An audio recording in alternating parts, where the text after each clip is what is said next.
Next, our look at the business of books with author Jennifer Basie Sander. She co-wrote The Complete Idiot's Guide to Getting Published. The book is part of the Idiot's Guide series and is Ms. Sanders' 7th book, her second Idiot's Guide book. Ms. Sanders spoke with us and offered her thoughts and suggestions on how writers can get their work published. Jennifer Basie Sander, what led you to write this book? Well, I think that it has an important message that writers need to know, which is that the business of book publishing is business. So many writers focus on creativity and talent and inspiration, when in fact I think they should spend a fair amount of their time studying the book business, learning how it operates, and seeing how they can better fit in. Can anyone get published? No, not unless they're paying for it themselves. But I think that people who have the greatest amount of persistence stand a very good chance of getting published. I like to give examples of people like the Chicken Soup for the Soul guys. Extraordinary sales numbers, 40 million. That seems so intimidating to all of us, but I'll tell you, they got turned down by almost everybody before they finally did get a publisher. They just didn't give up. So persistence is certainly something that a successful writer needs. What are the other keys, if persistence is one of them? Again, I would go back to saying study the business. That's very important for people to learn as much as they can about how the business operates and how writers fit into it and can better work with the people that are there. Adopting a professional attitude. The people who work in the book publishing business really don't have time to deal with people who think that it is all about them and their writing. I'm sorry to say, once you turn in your manuscript, this is a fairly pat process of taking a manuscript to a finished bound book, and everybody's got a job to do, whether it's the cover designer or the copywriter or the salesperson. And the editor, first and foremost, doesn't have time to deal with somebody who is calling all the time saying, I don't like the job that the copy editor did. They took out too many commas, or what have you. You need to be very businesslike and almost detached about that part of the publishing process. Do you think that that sense of a business, being a business, is perhaps the #1 component that keeps people from getting published? In many ways, yes, because, again, you have to understand that the people who work in the book publishing business, I'm sure they do it because they love books, so many of us do, but it's a job. People show up in the morning, they work, they go home at night. To get phone call after phone call from somebody saying, oh, you know, I sent you a proposal last week, but, you know, I've changed my mind about it. Could you please pull chapters, or, you know, page 3 and, no, this goes on. Could you please pull the 3rd and 4th paper from that proposal and insert the new ones that I'm sending? Or, you know, there are constant requests like that, which, again, the editor receiving those phone calls would think, I don't want to work with this person. I don't want to have anything to do with somebody who, on the proposal level, is fussing around with things this much. So yes, that can really hold people back in the initial stages. If they do then get a book publishing contract and turn out to be somebody who is difficult to work with, well, that might lessen their chance of ever selling another book. Because another thing that people need to remember is that people who work in publishing switch houses all of the time. And so an editor that you maybe didn't get along with at one house, good chance is going to be sitting on the editorial board of the next house that you submit to, and is maybe going to say, oh, no, this is not somebody that we want to work with. So you need to, you know, maintain a professional attitude at all times. Where does a prospective author begin? Well, they begin with a very good idea, and they need to go beyond. Most people, when they get an idea, you turn to the people that you know. You say, you know, to your family or your friends, geez, I've got an idea for a book, and what do you think about this? Well, they're your family and their friends, and they're going to tell you it's great. You know? And you need to move beyond that. You need to step out someplace like bookstores. Bookstores are a great place to do research and to get feedback on whether or not it's a good idea. A bookstore clerk doesn't have any investment in keeping you happy and may well give you an honest answer about, gee, that doesn't sound like a book idea that's going to work. Or, gosh, there was a big book that was published last year that did quite well, and, you know, that's an area that people are interested in. Or they might say, oh, you know, over here on the remainder table, we have 4 books on a similar topic. I mean, that's a good place to go and try to, I think, actually, the bookstores are an incredible place to spend as much time as you can researching and learning more about the category particularly that you want to write in. So even though it is a business, you begin with an idea, not with an agent or a query letter? No, because the agent and the query letter is going to be all about the idea. So yes, first you need to have an idea. I've never heard of anyone who decided first that they wanted to be. Oh, that's not true. It's a big, long story, famous story about somebody who first and foremost decided she wanted to be a best-selling author, hired a market research firm to find out what it was that people buy in large numbers, found out that it was, you know, that women buy books, that it was their bodies that they were most concerned about, that specifically it was, anyway, I don't want to reveal what the book was, but yes, it was a big health and diet book in the 80s, which... Did it sell well? Very well. It was, in fact, a bestseller. But again, nobody really knows if that story is true. We've all heard it from different sources, so I don't want to say the name of the book. Almost apocryphal. Exactly. But yes, there's at least one possible incident of somebody who decided first and foremost they wanted to be a bestseller and then worked backwards to make that happen. Can any good idea sell, be sold to a publisher? Ooh, can any good idea be sold to a publisher? Again, I would go back to saying persistence is what makes it work. Everybody now knows who Richard Carlson is. He's the fellow that does Don't Sweat the Small Stuff and Don't Worry, Make Money. Big best-selling author. Everybody would like to be like him. But yet, if you look at the front cover of his book, there's a list of 6 or 7 books that it's possible you've never heard of. This was somebody who was persistent, who did not give up. He was getting published. He was consistently selling books, just not in the numbers that satisfied him, and he kept going. He kept working until he found an idea that really and truly did pay off. Not to be crass and market-oriented, but what kinds of ideas... But I'll tell you that book publishing is crass and market-oriented. So what kinds more and more so every day. So what then kinds of ideas sell quicker, and what ideas are a much harder sell? The things that sell most quickly are the things that are going to change something in the reader's life, whether it's their bank account or their body or their love relationship. So it's those kinds of books. Or some combination. Oh, yes, so wrap them all together. The things that are harder to sell, of course, are literary nonfiction, and my expertise is in nonfiction. So literary nonfiction, as well as, of course, most kinds of fiction projects, it takes even more persistence to sell those kinds of projects, because then it's all about, not so much all about the idea, it's all about your writing, and it's all about your talent. So an author needs a good idea, but as you just suggest, an author also needs good language skills. Oh, certainly, certainly. That's a given, that if you are going to write a book, you need to be able to communicate the idea. How important is that, though? I mean, do all books that sell, are they put together by people with strong writing skills? Well, sometimes they're put together with people who, or by people who have very good ideas, who have teamed up with people who have strong writing skills. And it's not always something that the reader is aware of, whether or not a second writer either was assisting somebody or sometimes writing the entire book themselves with somebody else's name on it, the person who had the idea or has the reputation. Is there a good way to learn good writing? Well, practice, I think. Just keeping at it is one thing. But there are all over the country, on just about any weekend, there are writers' conferences going on, which are a tremendous place not only to work on your writing skills, but also to, gosh, learn more about the book business, meet editors, meet agents, learn what they're looking for.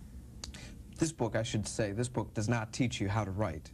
No, no. Right? The Complete Idiot's Guide to Getting Published is a book about getting published. It's all about the process. We talk a great deal about, the first part of the book is about the idea, deciding whether or not your idea is good, how to research and find out what kinds of similar books have done, how to put together a good proposal that's going to catch the attention of either an agent or an editor.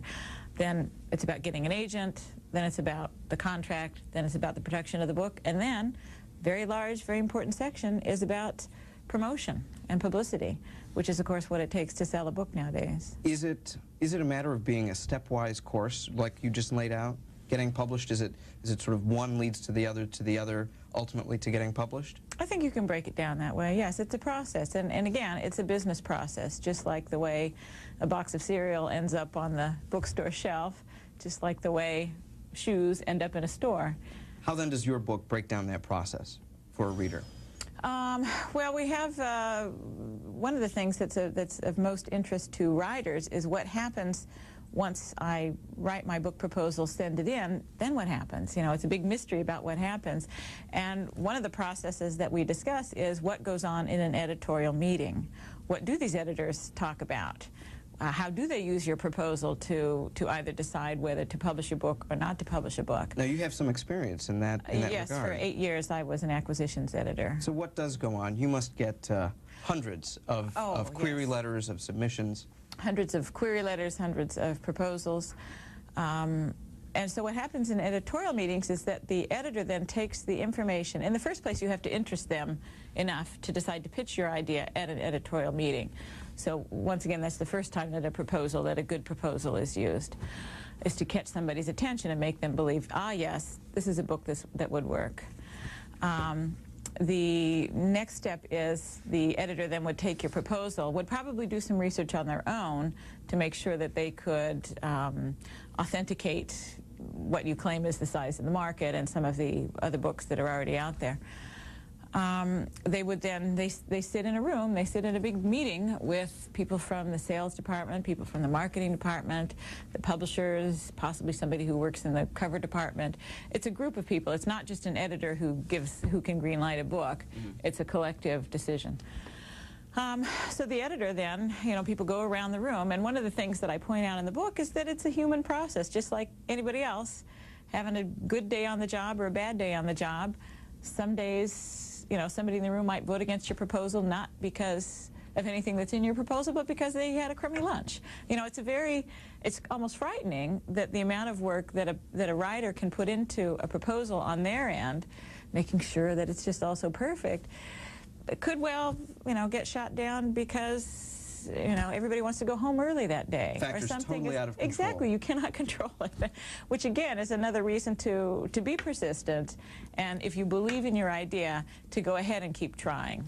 Because someday you'll sit, you know, your proposal will be there in the midst of an editorial board meeting where everybody's in a great mood, and they're going to go ahead and buy your book. Not to give away too many of the tips and secrets of your book for readers, but at this point, by the time that an editorial board is considering your submission, does the author have the book in manuscript form at this point? That is not generally true in the nonfiction area. Most nonfiction books are sold literally on the basis of an idea.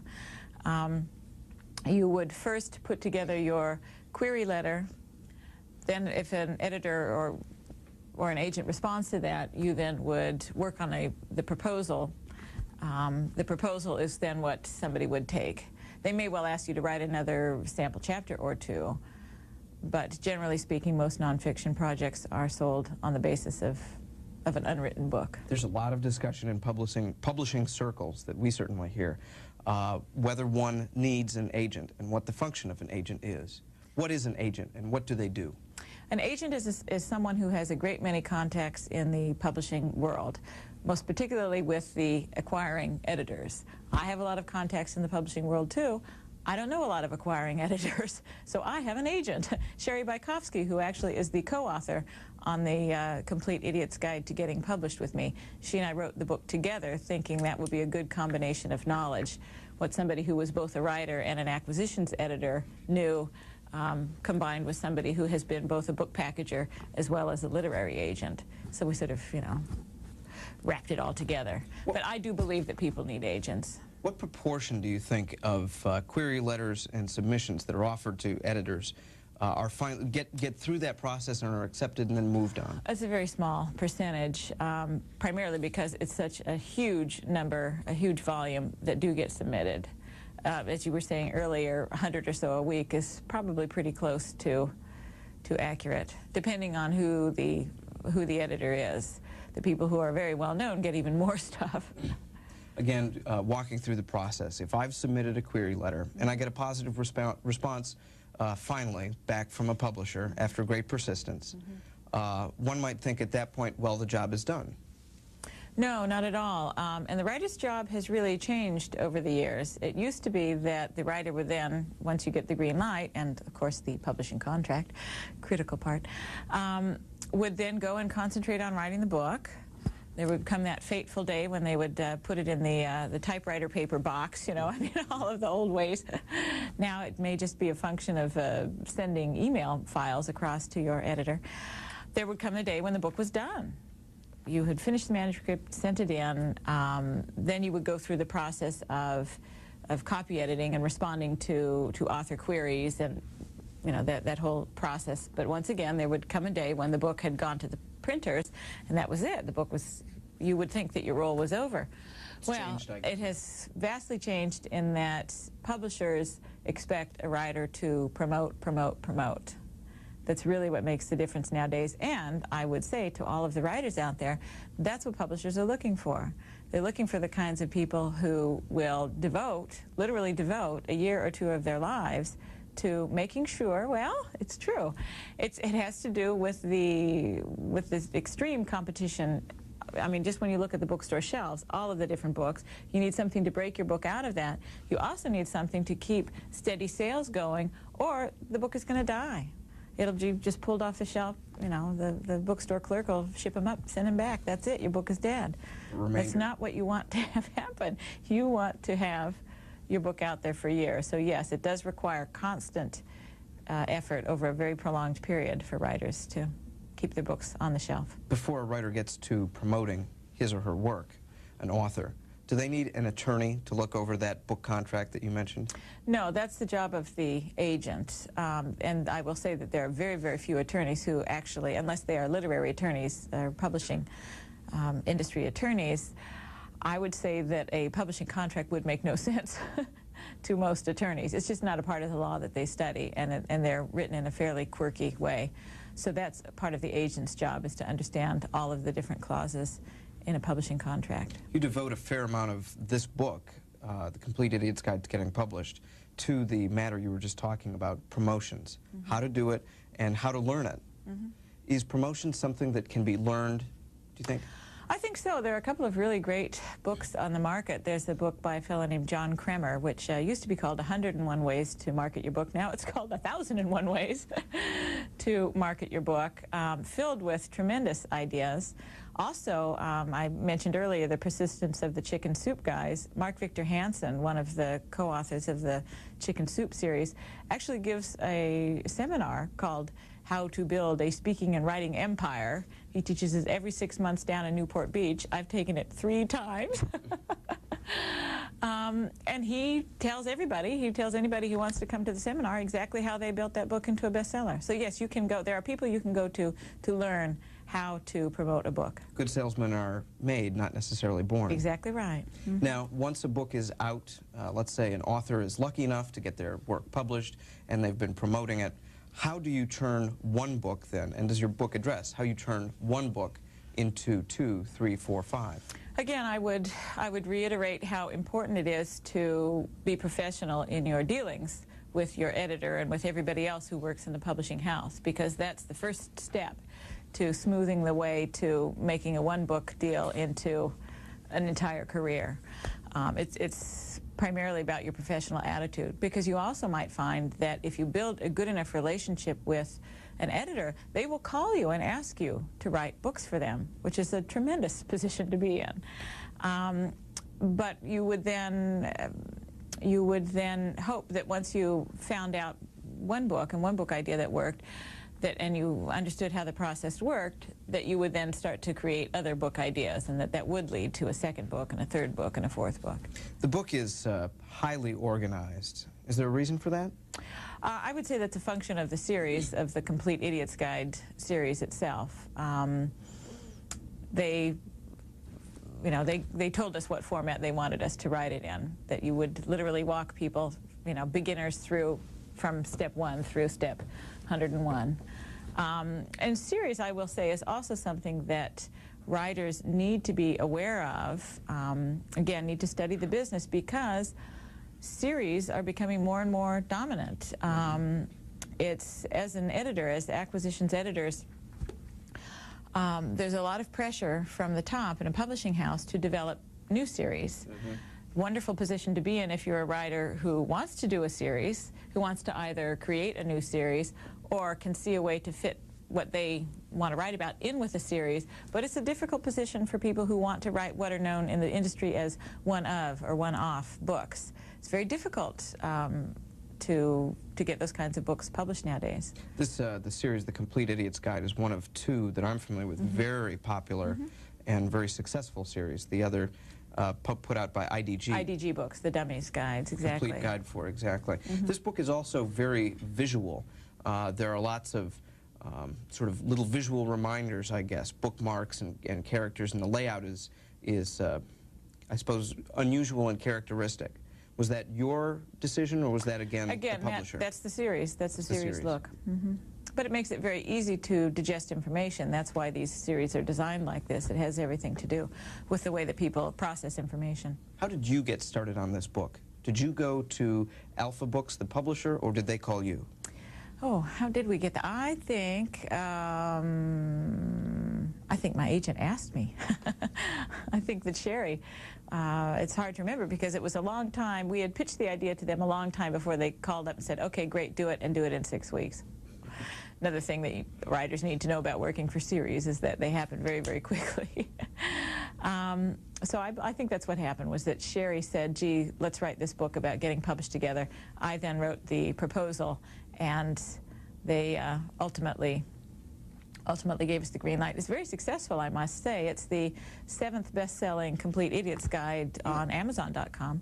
Sells very well. This is your co-author, Sherry Bajkowski? Sherry Bajkowski. She's a literary agent in New York. And how did you meet? When I was working as an editor, you know, acquisitions editors are in contact all the time with agents around the country. And she was somebody that I really enjoyed talking to on the phone. There was just some quality in her voice that I liked. And so when years later I started to do my own writing, that was who I chose as my agent. How would you describe your working relationship with your co-author? With my co-author? Well, with this book, I mean, a relationship between any two co-authors is going to be different from book to book. With this one, she wrote the chapters on all of the parts from, you know, things like the contract, all of the agency kinds of things. Those were the parts that she wrote. I wrote all of the parts that came naturally from my own experience as both an editor and as a writer. So that was how we divided up the work with that. Take us back through your specific experience. When did you begin writing? Well, when did I begin writing? Well, I don't know, you know, this big. Or I began publishing in 1983.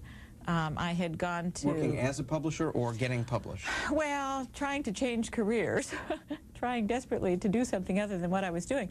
I was working in politics, in California politics. For who? Well, for just about any wildly liberal cause, and it was the wrong time to be involved in those kinds of things in the early 80s. And so I lost. Every campaign, every candidate I ever worked for went down in flames. So that wasn't very much fun. And I thought, what else can I do? So I'd been aware of the fact that there were business directories of woman-owned businesses. I knew that there was one in Los Angeles and one in the Bay Area, and I thought, gosh, this is Sacramento, the capital of California. Can't believe that they don't have a directory of woman-owned businesses. I know that that works, and so that's what I did.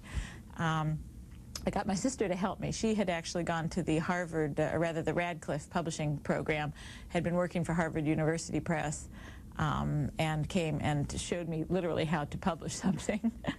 So that was how I got into publishing, was by creating the Sacramento Women's Yellow Pages. So you didn't actually set out to become an author or a publisher? No, I just set out to do something other than be a political hack. Now, is that common, do you think, among authors? I don't think so, no. I think that there are an awful lot of people who really and truly want to be writers and are focusing their careers on that. What are some of the other books that you've written? I've written a fair number of business books: How to Become a Successful Weekend Entrepreneur, 101 Best Extra Income Opportunities for Women. I've been doing more and more for the Complete Idiots folks, Along with another co-author, I wrote The Complete Idiot's Guide to Investing for Women. My husband and I wrote The Pocket Idiot's Guide to Living on a Budget. That comes out, I think, in the next few weeks. And Which we're would currently just be a small version, I guess. Yeah, they're little small ones. Currently, he and I are working on The Complete Idiot's Guide to Electronic Day Trading. Is he a writer himself professionally? He is now. He works marketing websites. He works for a big high-tech company as a website guy. Most of your work, it seems, has been nonfiction. Are the tips and the suggestions in this book, do you think, as appropriate for fiction as for nonfiction? Well, we devote a whole section to fiction because it is a slightly different animal. Much of the process is the same. What is the two big things that are different are, one, the proposal itself is a slightly different form in terms of how much you have to include in the overall synopsis. And the second thing is that unlike nonfiction, with fiction, you have to write the book first.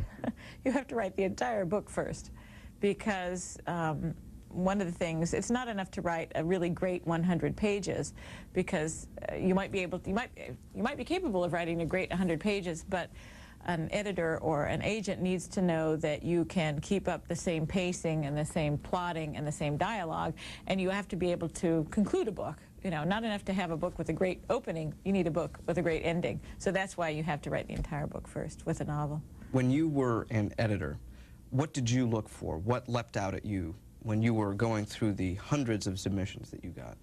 The idea. It's all about the idea. And it's also, of course, all about the market and the size of the market. That's what editors and publishers are looking at, is how many people are going to be interested in this topic and how many, you know, would actually be compelled to buy a book on that topic. So there's an awful lot of interest that goes into the section of a proposal about the market area. Would you ever discourage somebody from seeking either seeking a career in publishing or trying to get their work published? Would I ever discourage them? Or have you ever discouraged? Oh, I certainly have, depending on you know, what kind of level of skill was shown in the proposal or in the book idea. What's that like? Were you direct about your discouragement, or were you more sort of suggestive? I would say more suggestive. It's a very uncomfortable thing. This was one of the things that I didn't realize when I first got into publishing, particularly as an acquisitions editor. You think, oh, this is going to be a wonderful job. I'll have scintillating conversations with all manner of intellectual people. We'll talk about, you know, big things. It'll be very stimulating. Well, no, mainly what you do is say no to people all day long. And not only do you say no to people because you're rejecting their proposals, but the really upsetting thing about it, and most editors try not to think about it too much, you are saying no. You are smashing somebody's dream. You are saying no to something that somebody has invested hundreds of hours and their hopes and their dreams in, and you might be rejecting it out of hand within seconds. And that's a really, ultimately, that can kind of get you down. Are there giveaways to look for in rejection letters if indeed you have to submit your work to 20, 30, 40 publishers? Is there a generic no thank you letter, and is there a letter that perhaps suggests finding a different career path? Ooh. Things to look for. I don't know. I don't think that many editors would do that, primarily because if you make the rejection letter personal in any way, it opens a dialogue. It invites a response, particularly if you're going to send them back a letter saying, I don't think you should even try again to write it. You know, that's going to open up a dialogue.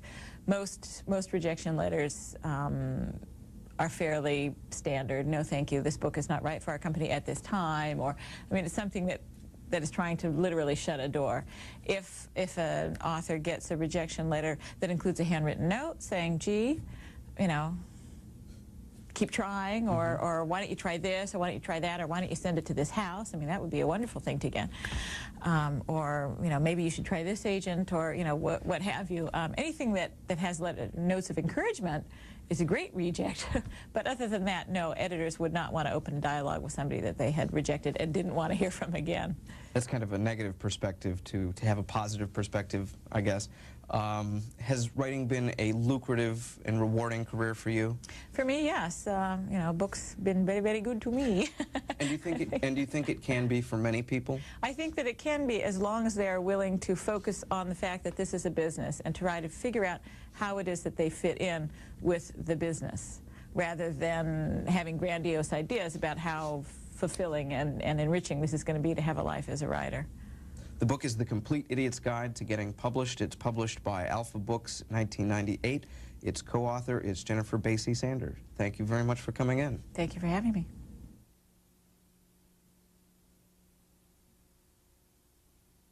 Jennifer Basie Sander began her publishing career in the early 1980s. She served as senior editor for 8 years and has gone on to write 7 books. For more information on The Complete Idiot's Guide to Getting Published, you can email the author at jbsander@hotmail.com, or you can get to the publisher's website at mgr.com.